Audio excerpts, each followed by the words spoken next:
Welcome to the Reflector Reflections podcast, where we journey through the kaleidoscope of human design, gene keys, astrology, and metaphysics.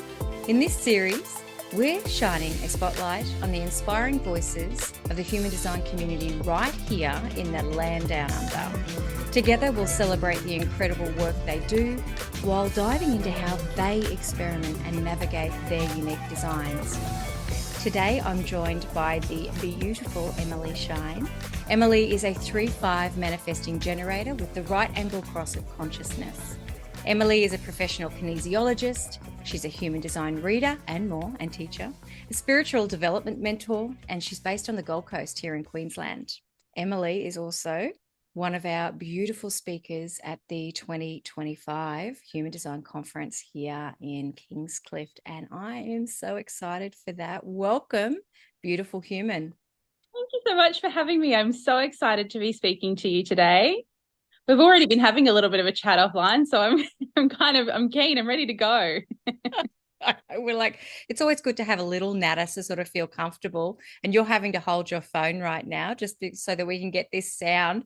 So if anybody, well, the people that do watch this, you're like, well, we're going on a ride. We're going on a journey. It's a third line journey today. We're embracing technology overhaul. We'll see how it. Yeah.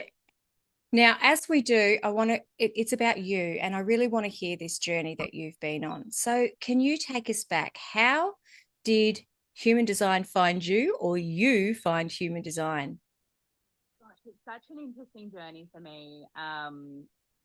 I guess I started in the astrology realm, really. Like, my family is all very metaphysical. So my grandfather was a past life regression therapist in the 60s, which is really, really out there, because back then those things were unheard of. And my auntie, his oldest daughter, was an astrologer, like the kind that uses pen and paper and compasses and no computer programs, because there wasn't even computer programs when they started. So it was in my blood. It was all I'd ever really known. And I started with energy medicine very young. So it's basically all I've ever done is either natural health or energy medicine and the integration of those two things. So when human design first landed in front of me, I could see this. Actually, in full transparency, when I first saw it, I went, nah, I don't want to know. I don't want to know. Just another gimmick.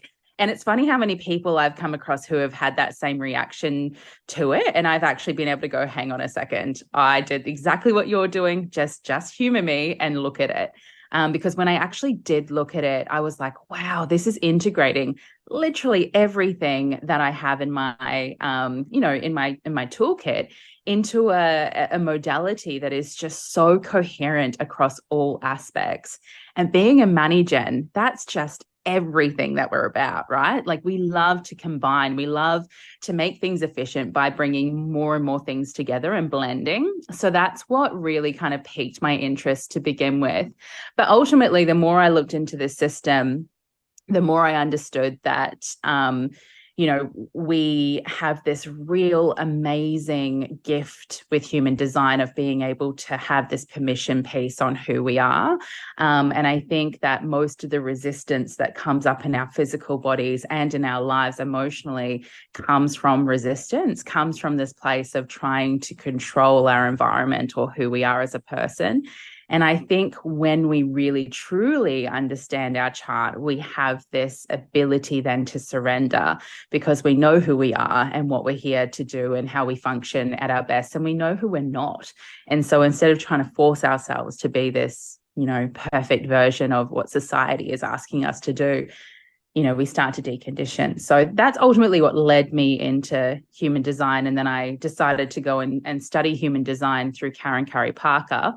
And I chose Karen Curry Parker because she was the only person at the time that I could find who was integrating human design with a healing modality, which was what I could see from the very beginning. I think I wanted to do with human design. I wanted to take it into that healing space. So I studied with her, and I have been studying ever since, because we never stop.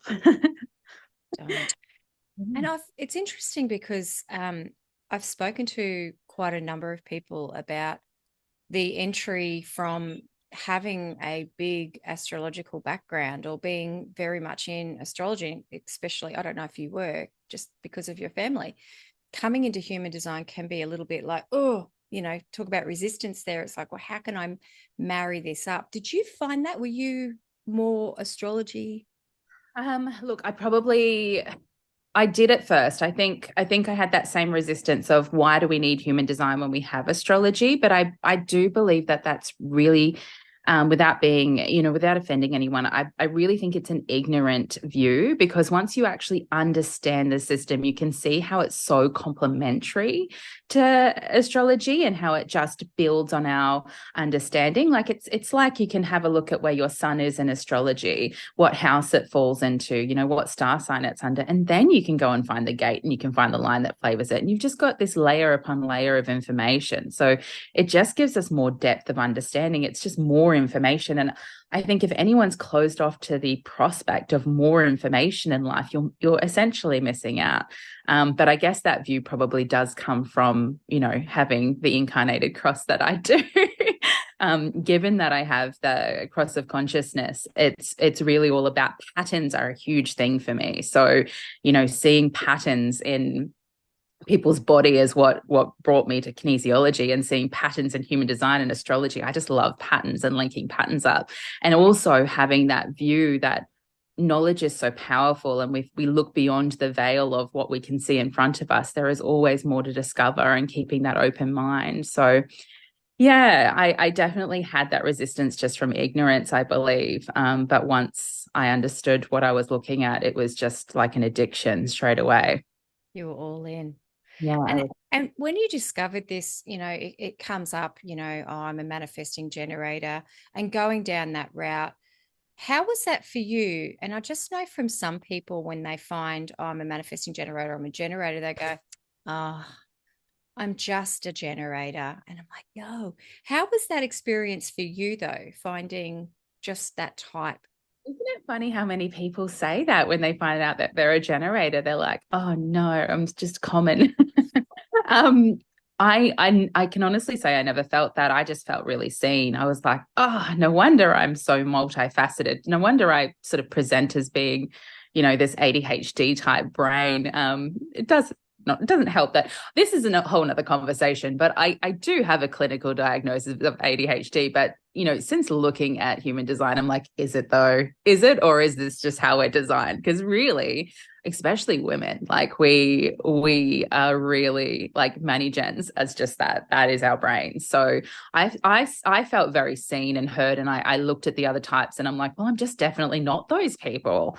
And yeah, I just couldn't imagine having a different type, because it just wouldn't be me. I couldn't fit into that. Like if I was a projector, for instance, I'm definitely not as polished and detail orientated and patient as what projectors can be. And, I'll notice that my projector friends, they'll really hang back and watch and really dive in and know every intricate detail before they launch. And I'm already like down the street. I might have made 5 mistakes along the way, but I'm down there. I'm doing it. I'm not waiting around for anyone. So yeah, I felt like it was right for me.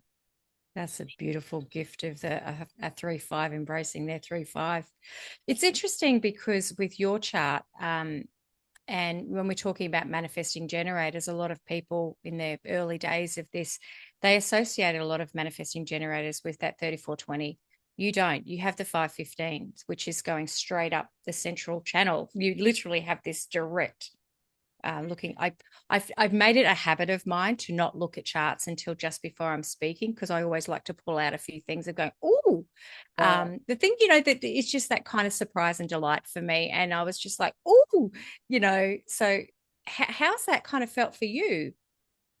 Well, I think that's really is all of the things that really, I think it's another thing that really pulls me into this patterns concept of life, right? Because that channel is really about connecting in with cycles and with nature, and being like in this rhythm with things. And I really love the word surrender, and it's both my biggest gift and my biggest virtue in life, I suppose. When it comes to surrender, I can be so surrendered in some areas and so controlled in others. And so that channel particularly is one of the things that helps me with surrendering, because I just know that everything sort of happens at the right time and when it needs to. And I have this kind of gift, I suppose, for helping people to tune into their own needs within a cyclic nature. So I've never liked to have a very structured routine, so to speak, but I've always had habitual habits that need to be done. So it is that natural sort of routine, as opposed to no routine at all, or a very, very structured routine, which is so true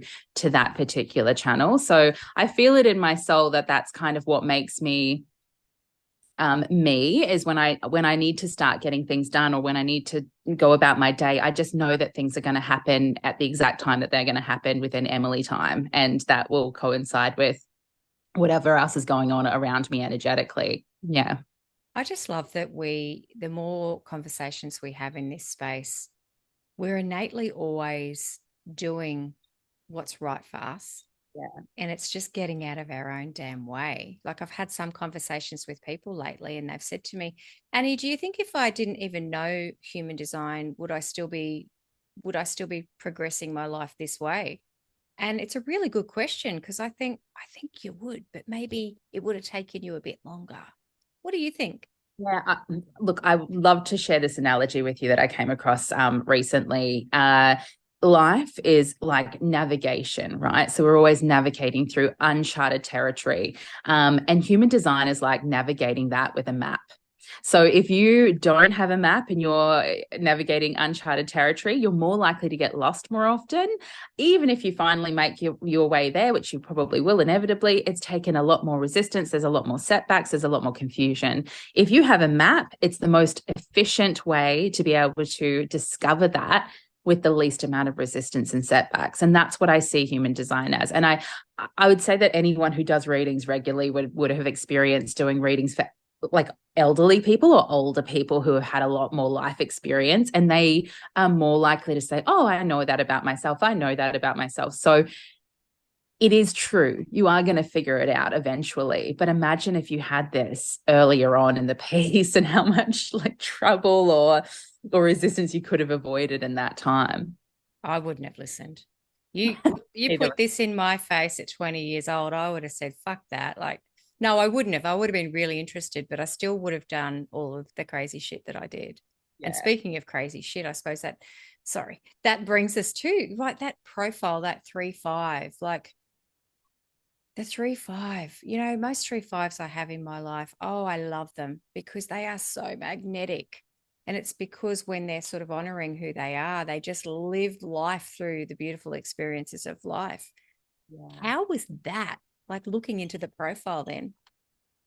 Look, it made so much sense to me again, like the Martyr Heretic. And look, my best friend is a 3-5. My husband is a 3-5. So 3-5s, I just get them. They get me. They're my people.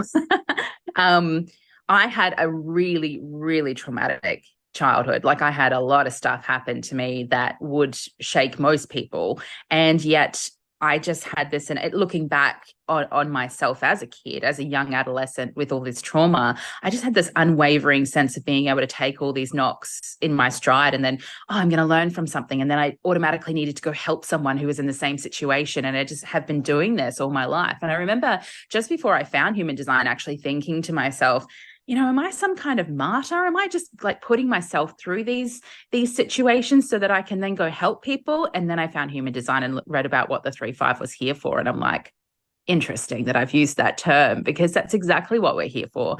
And, the 3-5s were so resilient. So, I like that I get to be the light at the end of the tunnel for a lot of situations for people, especially with the modalities that I work in. When people are coming to see me, they're often in their darkest hours. And I can say to some degree that I've probably experienced something similar, and I've gotten through it, and I'm happy and well adjusted and all of these things that, at that time you just can't see it. So that's one aspect of the 3-5 that I really deeply resonate with. And I really sort of like make my mission in life to help people in that regard. And the other aspect is that once a 3-5, I find that it's once we hit 30 for some reason, that fifth line starts to stop caring so much about what people think. So once we really integrate that, I think a 3-5 can be the ultimate permission piece for other people to be themselves, because we're just kind of like out here making mistakes and stumbling over our words and just going, I'm human, it's fine. So are you. Like, it's all good. You don't have to get it perfect every single time. So I love that as well. So yeah, those are the two main parts about my profile line that I really resonated deeply with, and I'm really chuffed to have, even though I understand that being a 3-5 is probably the hardest, or one of the hardest profile lines to have. I think it can also be one of the most enjoyable and rewarding as well.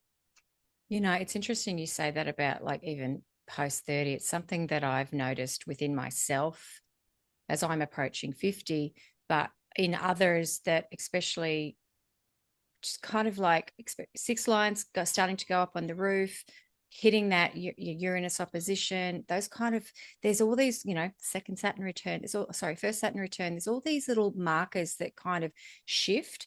But one of the things that I've really noticed is that we start to, more so women, but I do believe our men folk do as well, embody a lot more of our unconscious profile line.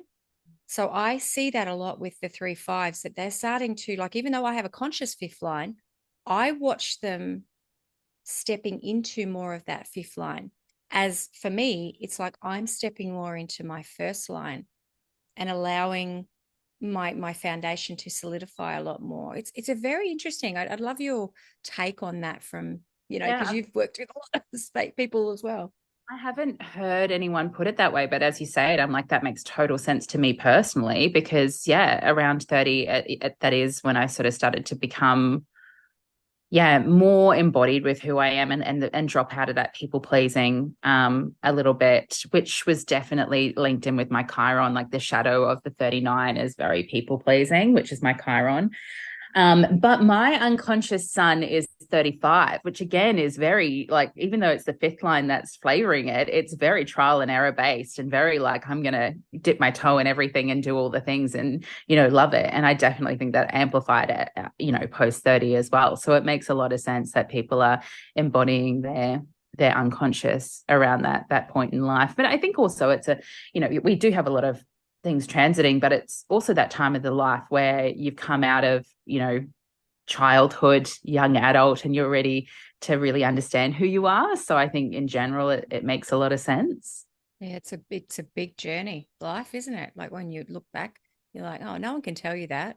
Again, I'm that, like, you couldn't have put this in front of me in my 20s. I would have been like, that's nice. And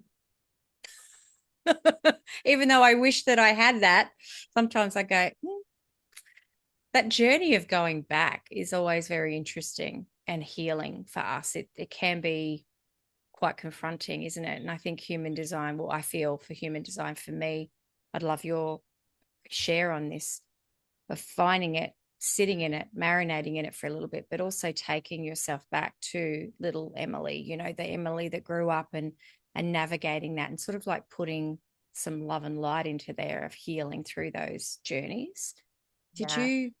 Have you taken that big journey back? Look, I have, but I think I was fortunate and unfortunate at the same time, that although I went through lots of stuff, I also always had lots of tools around me to kind of do the healing while I was doing the stuff. So I didn't have to travel back too much.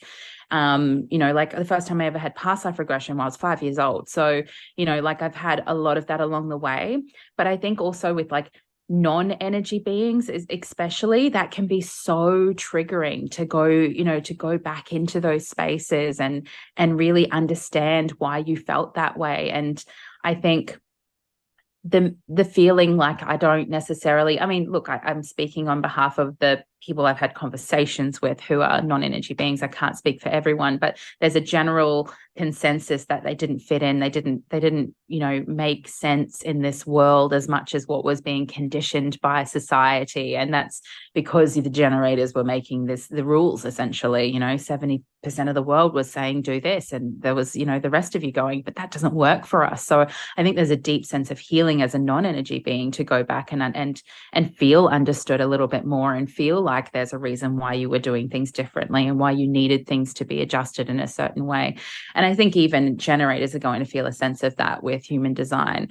So certainly understanding your type, your strategy and authority can be healing in itself, your placements. But I also think there's a huge space for the gene keys to come in with that reflection as well, because it's that deeper contemplation as opposed to the, I often see human design as being the what, when, where, how, masculine, linear understanding of ourselves. And then the gene keys being this more sort of feminine, never ending sort of contemplative, let's go into these meditative states and really just think about who we are. And it's the feminine aspect of it. So I found a lot of healing through understanding my shadows through that as well.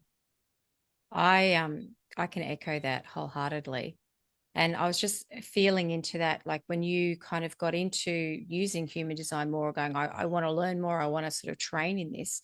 It was really based on your need to embody this and have it as a healing practice. At that point, did you also then decide that you were going to do gene keys, or did you do that training first and then do gene keys? Because I know that there's a lot of us, we do it in different ways. Some come in the gene keys way and then get into human design, rarer.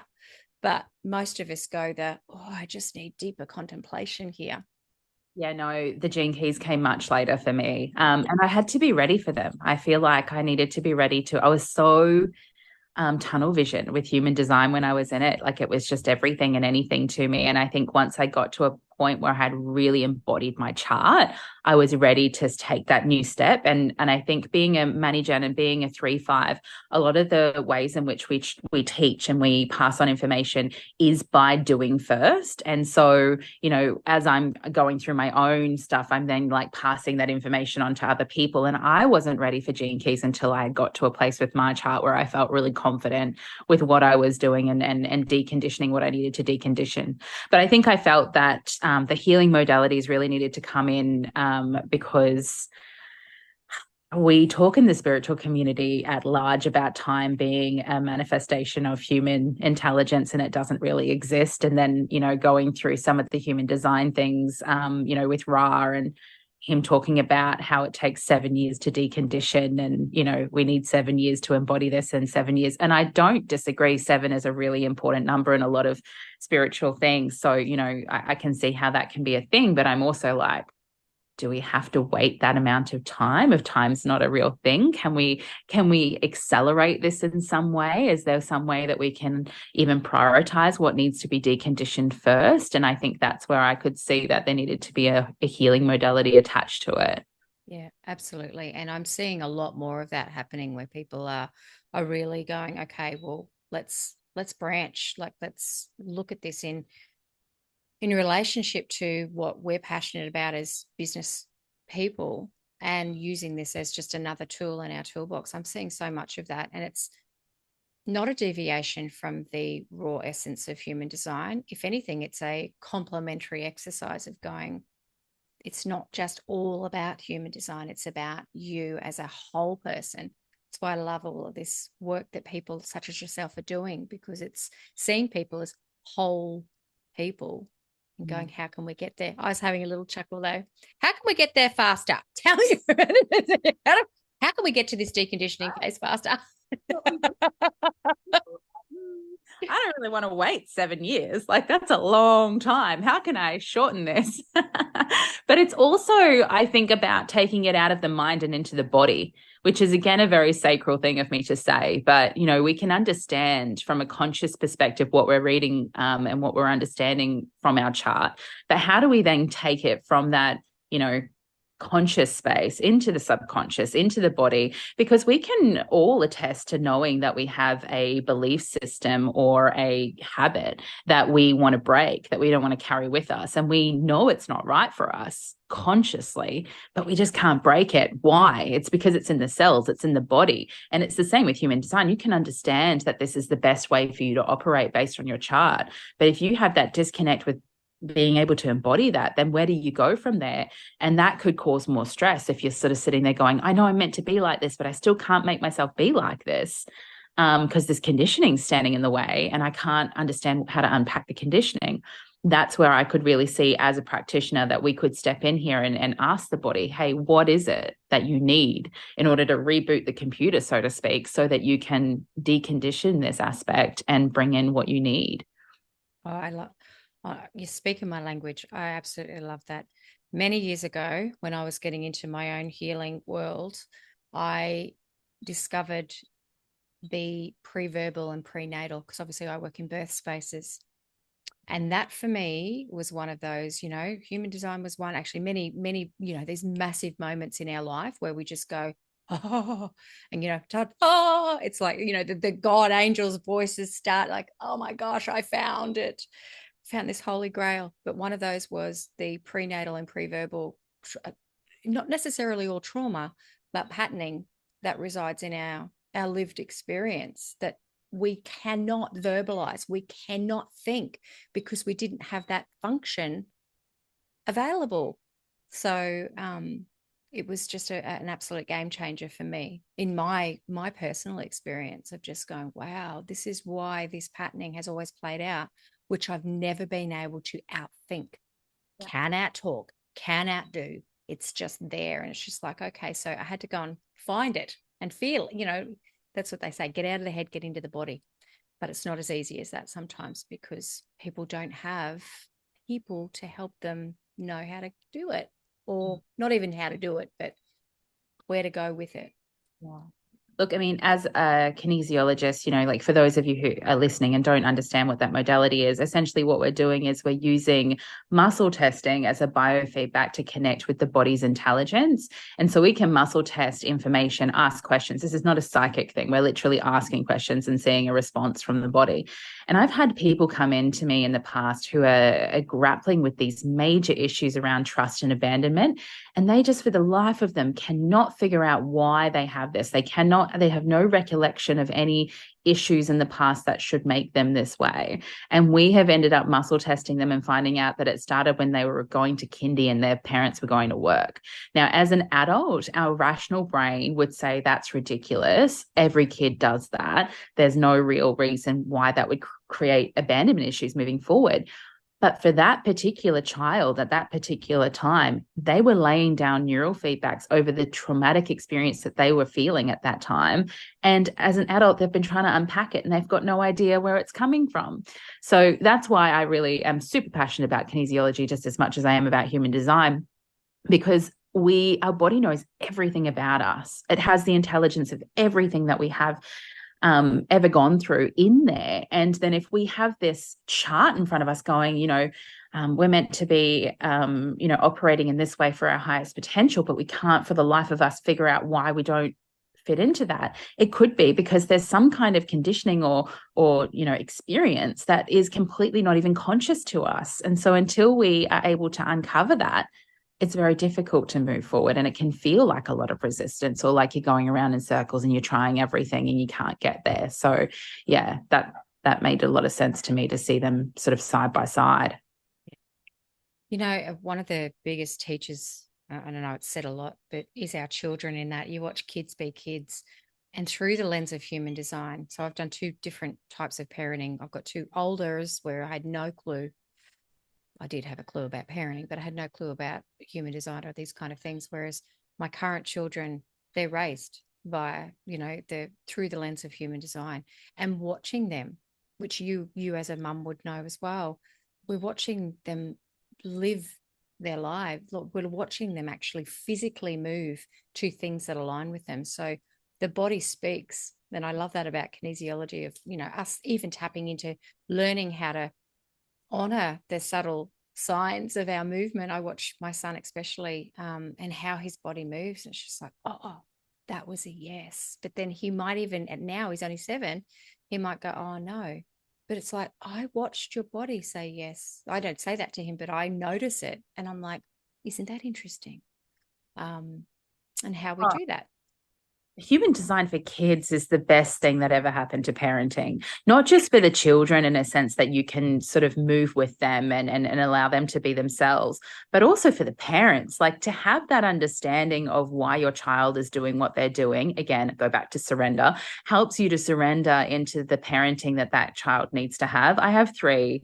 My little one's only one. So, he's just doing his thing, but I've got two older kids and they're like chalk and cheese. I've got a 14-year-old boy and a 12-year-old girl. And the 12-year-old girl, she's a typical, 2-6. She's very astute. She's very practical. She's a dream child. Like she's just predictable and she's, calm and all the things and easy, and she's got a lot of definition through her chart and she really knows who she is. And then I've got this little generator 14-year-old boy who's a 1-3. He's only got a defined sacral and a divine identity. That's it. Everything else is open, and he is just wow. When I say this boy is putting me through the ringer, like he is absolutely stretching my ability to trust and surrender when it comes to he's experimenting with all the things that people don't want their children to be experimenting with, but he is doing it regardless of what anyone else says.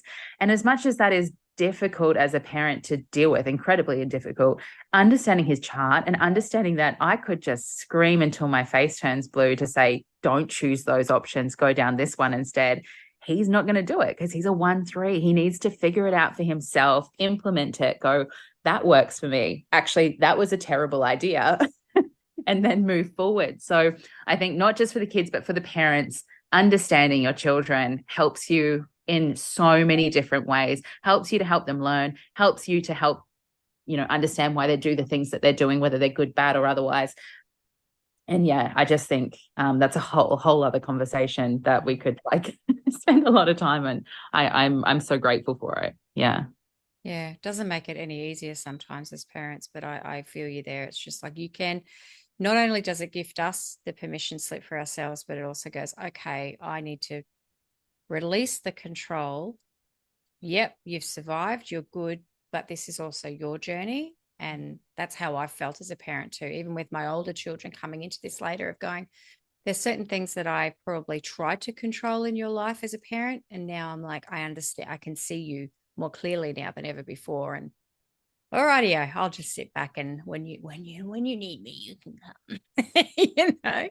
Allowing them to experience life, knowing we've done the best that we can. And that's that's that surrender, right? Like you can absolutely lead a horse to water, but you can't force them to drink. And I think knowing that no matter what they decide to do, your child was always destined to, for me personally, sort of run his own race and do things his way and figure, even in school, like he never really fit into the school pocket like a lot of 1-3s don't, but you let him self-research and he was sort of the top of the class, very, very intelligent. So doing things the way that the schooling system wanted him to do things didn't work for him, but the hyper intelligence that he would attain by being able to self-study was just ridiculous. So knowing that 1-3s need that freedom of learning in their own way helped me to nourish that in him, so that now, even though he's still experimenting with life in a way that's unnerving to me at times, he's still extremely academically strong because I nurtured his ability to go outside of what the school structure was, knowing he was a 1-3. Yeah, well done. And I think maybe sometimes 1-3s, when they don't have that understanding of their learning style, might not feel that confidence in their intelligence until later in life because of that. So it can be handy having that early. Yes. Yeah. The gift that keeps on giving, human design, isn't it? The absolute gift that keeps on giving. And these kids these days, like, I don't know about you, and this is again another conversation, a bigger conversation for another day. They're different. They know what's right for them. And we're still, this is just through my lens, I'm still also deconditioning from my belief systems, the way I was raised, the way even my parents were raised, and it's still kind of like feeding into me. But these kids, they have so much more. They know what's right for them. This whole like 2027 stuff about, more individualization. These guys, you watch them and I'm like, yeah, But we're all kind of like meeting that resistance, aren't we? Of going, oh fuck, I've just got to keep you alive for Christ's sake.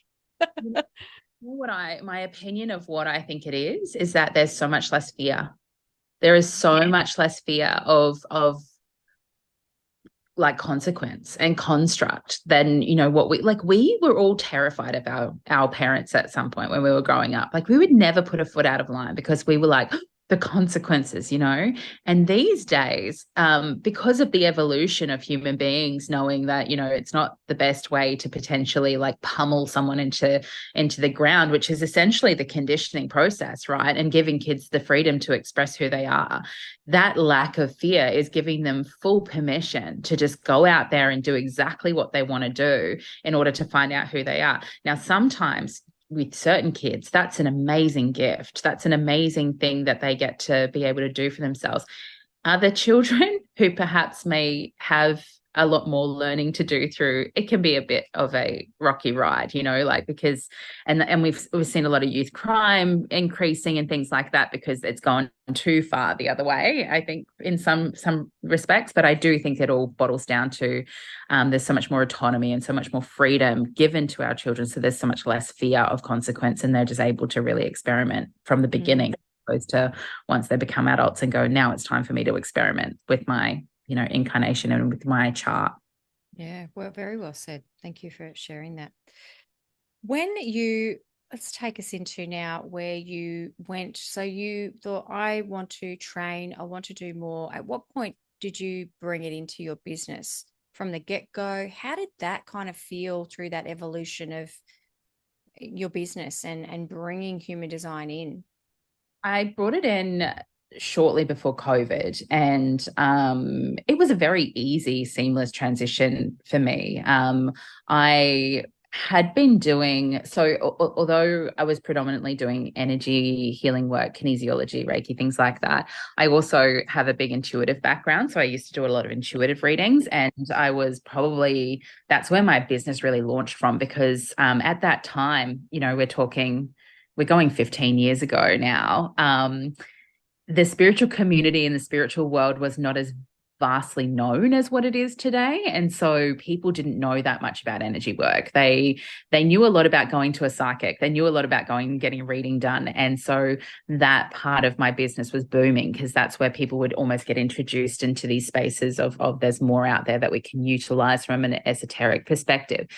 So I had this, but at the point just before COVID, I had gotten really fatigued with giving, oracle readings and psychic readings, because people were just basically wanting the answers. And as we understand, that's not really what it's about. We need the tools in order to navigate the challenges, but we really don't need to know the answer, so to speak. And so at that time, I had, been working with my own journey with human design, and I'm like, I'm going to phase this out and just phase this in and say, I'm not going to offer psychic readings anymore, but come and have a human design reading instead. Oh, what's that? Trust me, it's amazing. You'll love it. And it was a beautiful thing to be able to give people a bunch of tools that they could go away and work with and feel like they were swimming downstream with life instead of against the stream, than it was to just sit down and pull some cards and go, this is going to happen or this isn't going to happen. Or, if that's what they were expecting. I wasn't really doing that. I was really going into that spiritual counseling with people anyway, but this was just a way to do that in a much more seamless way. So it was a very easy integration for me. And then I really wanted to bring it into my kinesiology practice. And so I had already studied human design, but I had gone on to do Karen Curry Parker's quantum healing after that with her, because I wanted to see how she had integrated into a healing modality. And she essentially, there's protocols, but she uses tapping, EFT, to clear the stress around it, which was a pretty easy transition for me to go, okay, well, I can use kinesiology and all of our clearing methods here.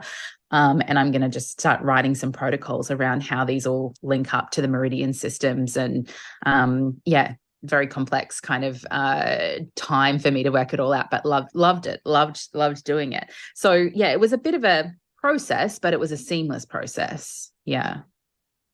Amazing. And I love that. I love that you've linked it all up and it's working for you. And that's pretty much what you do. Actually, I've been seeing you do some of these beautiful crystal grids as well. I know Yeah. that's probably more of a hobby thing for you. And again, third line, you're just going to experiment and do things. Incredible. Can I just share that? I'm like, wow. Yeah, they're my creative outlet. So I need to be able to do something with my hands. I need that creativity, being a sacral being, being a three line. I've got lots of creativity in my chart. Like, I love gate 1 and 2, and it's one of those things that I need. The crystal grids really came about when I had my baby, because I took some time off, serving people one on one, but I couldn't just do nothing, could I? Not with all that energy. So the crystal grids was something I could do while my baby was sort of, playing on the mat or doing his things. I'd sit there and grid, and became my creative outlet, and I became very addicted to it, and I just love making them. So that gets me out there and meeting people on a regular basis, because I take them off to markets, and I stop and have these really deep conversations with people about all of the other things in the world, and yeah, all off these beautiful crystal grids. So it was kind of a happy accident. I was really just making one for my own space, and then loved it so much, loved the process so much, and just kept going and haven't stopped. So I've been doing them for about a year now.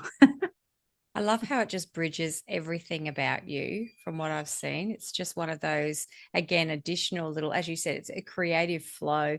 It gets you out, it gets you kind of like networking in that space, being magnetic, having that come back in. Just honoring your energy of just going, oh, well, this is what's working for me now, but it might change. But yeah, Yeah, they're well, beautiful. I have a Absolutely beautiful. markets environment too. So it really energizes me to be at actual markets. It really energizes me to have these aesthetically pleasing things around my home. Like, it's just so, like, yeah, it's very me to have that as a part of my life. And I've had like business coaches tell me that from a business perspective, that's not a very fruitful use of my time. And I'm just like, that's ridiculous. I'm going to keep doing it, because it's not a labor of money. It's a labor of love, and it energizes me to be able to pour that passion into other areas of my life. And being a generator type, we have these generator slumps. Even if we love what we're doing, eventually we start to feel, especially with money gens, because we just need new all the time. So we start to feel a little lackluster, and then we lose our energy, and we're like, ugh, dragging your feet along. So to have this like creative thing in the background, it actually keeps the passion moving and the energy moving in other areas of my life as well. So human design has really led me to opening up to that as well, because I know how beneficial it is to me in other ways. I know we've been going for a while, but I had to share this as well. It's really honoring that joy, isn't it? Like, oh, I have that as well. Like, we don't just need to be generators to have that, but it's like honoring the joy of having fun with things. And I feel sometimes, just from my lens and the things that I've done as well, we can all of a sudden feel, oh, we've got to turn this into a business, or this has got to be because we're doing it. But then what you were just saying, the energy, it's like a balloon. It just gets deflated. It's just like, I run out of energy. Whereas if we could honor something as the pure joy of what it is, as that hobby business kind of thing, or just, oh, I'm doing this now because it lights me up. It freaking lights up that. I've watched generators do that. You can feel it. I'm like, oh, there you are. There's that shining, bright, warmth, yummy, lights you up and makes you joyous. So yeah.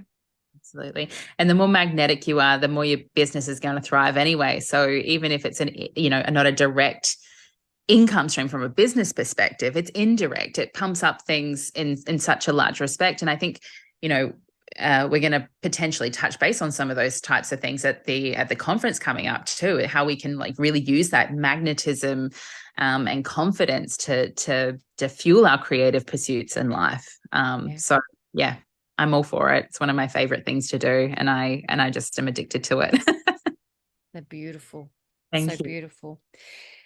Could you share with this little community a little bit more about how they can find you, research you, and also, if you don't mind loading you up, actually do that first. I'm loading you up. Open-ended questions are not your thing. Go. Yeah, so really easy to find me. If you can remember my name, you can find me, Emily Shine, emilyshine.com. And on socials, it's Emily Shine Kinesiology. You can also look at human design, kinesiology.com. Both will lead you to me and what I do. So, yeah. What kind of are the things that you wish people knew when they first discover human design?